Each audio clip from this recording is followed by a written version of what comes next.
You fall in love. You have 3 beautiful children. But the marriage doesn't work out after 30 years together. And your marriage ends with a text message. And then you're diagnosed with cancer. And then you find out that your ex has cancer as well. And they're probably going to die. This is the father of your children, your ex-husband. So what do you do?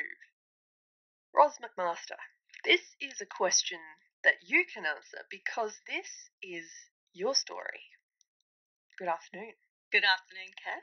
Take me back to 2014 and the text message that ended your marriage. What happened?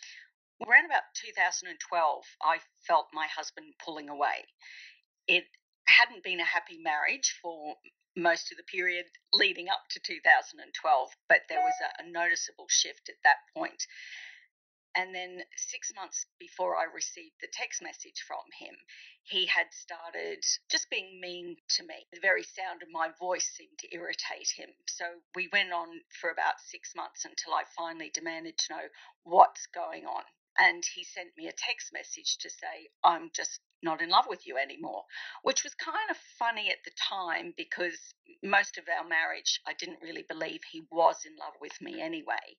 A lot of people thought I left simply because he said he wasn't in love with me, which wasn't correct because a lot of people, when you're together that long, the in love part of it does fade and then you just stay together because there is a love there due to the amount of time you've spent together and the experiences you've had. But I had spent a lot of years in quite a painful, emotionally painful relationship with the hope that it would get better one day. And when he sent me that text message, it pretty much just said to me, whatever hope I had for our future together, it was never going to look the way I wanted it to look. And so it was really, really difficult for me. But in a second, I just knew it was time to leave. And before that, I wasn't brave enough to make that choice. And the children were still small, of course, most of that time. And now they were teenagers. One had already left home. One was in university. And the third one was in the later part of high school. So I made the decision to leave, but it was another 6 months, February 2015, before I actually left the family home. Ros McMaster is with you on ABC Radio Brisbane and Gold Coast. From Sandgate, she's a counsellor, mother, and an ex-wife, as you've just heard. Your life, I guess, at that point would have felt a bit like it was starting to fall apart. You've left the family home, your marriage is in tatters, you're divorcing. That's in 2014. What happened in 2016, 2 years after marriage was over? My life was going along pretty good. I'd started doing a lot of work on myself, building up my self-esteem, getting to know my values, understanding myself a lot better because I'd lost a lot of myself through that 30 years. So I was feeling really on top of the world. I went to the doctors for some symptoms that I'd had and we decided I should have a hysterectomy. And through the hysterectomy, it was found that I had stage 4 bowel cancer. So that came as a bit of a shock when I asked the doctor, what's the prognosis? And he said, well, 2 to 3 years, maybe 4 with chemo. Straight away, I just thought, no, it's not my time yet. A lot of people thought that I was in denial, but just some part of me doesn't feel like it's my time. So I spent maybe 20 minutes having a bit of a cry, but at no point did I think, why me? But I do have this belief that emotions create disease in the body. So I knew that 30 years of hanging on to a lot of anger and resentment likely created my cancer. So that sent me on another journey then, like my marriage ending sent me on a journey to finding myself and discovering my values, and getting the cancer sent me on a journey to finally looking at where all that anger and resentment came from, and a whole lot of other host of wonderful things that came out of having cancer. Wonderful things. I mean, this isn't something that you associate with cancer. Generally speaking. I mean, I wouldn't describe cancer as a wonderful experience, but then I've never had cancer and I've never been in your position, Ros, and this is your journey that we're talking about here. So you've had your marriage fall apart. It ends via text message. You leave the family home. You receive a cancer diagnosis. And then your ex-husband receives a a diagnosis? What happens? This is all in the space of about 3 years. Yes. You've got your diagnosis. What happens with your ex-husband? I wouldn't say we split under bad terms. There was a lot of hurt, of course, but we stayed in touch and we actually spent a lot of time together. We were better friends after we'd split than what we had been while we were married. So when he got his diagnosis, he called me.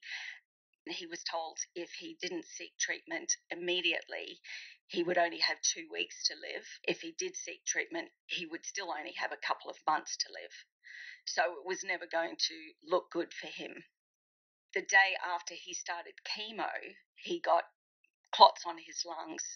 He ended up in hospital, and we knew when he got to hospital that he wouldn't be able to access chemo. And literally 2 weeks from the day he entered hospital is when he passed away. We'd spent 30 years together, which is longer than what we'd spent with our own blood family. For better or for worse, we knew each other, so that's who we felt safest with. So when I had my diagnosis, he's really the one I wanted to be around. And when he got his diagnosis, I was the one that he wanted there by his side. When he ended up in the hospital, he just shut down emotionally and he was very frightened. He didn't even want his own family in there. He sort of left me as the gatekeeper to tell them they couldn't visit or when they could visit, which was really hard on me. And in one sense, I felt a little bit resentful about being left with that role because right through our marriage, he always looked like the good guy and I was left looking like the bad guy, and he put me in that role again.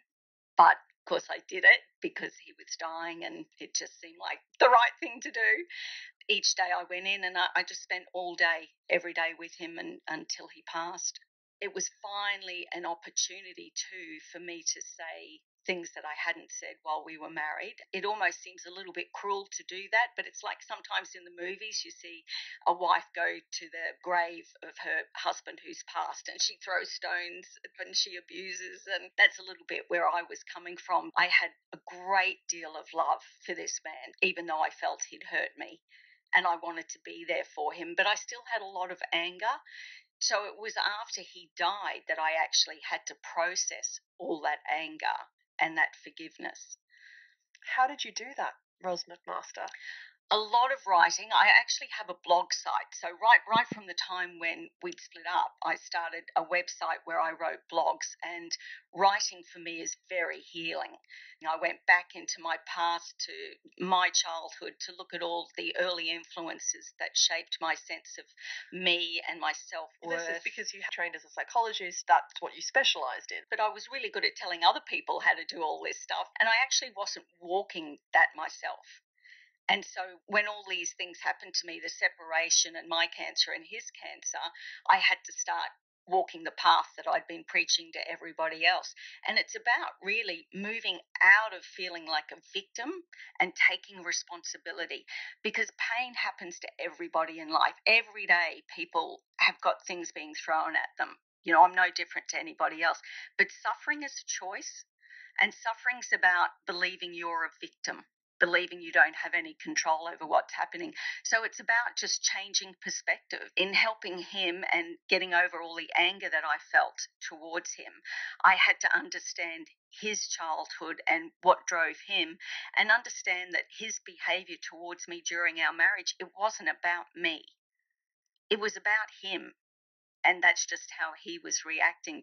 And I was accepting it because of me, what I believed that I was worthy of. Sandgate's Ros McMaster with you on ABC Radio Brisbane and Gold Coast. She's a counsellor, cancer survivor, a podcast and blogger. Ros, before I let you go, I want to talk about you because we always, on Mondays, set aside a bit of time to talk about mental health from various perspectives, and we're talking about your journey and your experience today. Looking back on what's happened in your life in the past few years, sort of from 2014, now marriage breakdown, divorce, your diagnosis of cancer, your ex-husband's cancer diagnosis, his death, you describe what has happened to you as a gift. Can you explain that? I'm probably what you would call a stoic. I have a lot of stoic resilience, and stoics believe that everything that happens to you in life is an opportunity for you to look within and grow as a person, learn something about yourself. And so I do take every opportunity that comes to learn something, and I sort of turned within myself to find out what choices I was making that created disharmony in my life. So that's a blessing. And finding blessings has a lot to do with gratitude. And it's not something that comes easily. When you were asking before, well, what steps did you take? What processes did you use?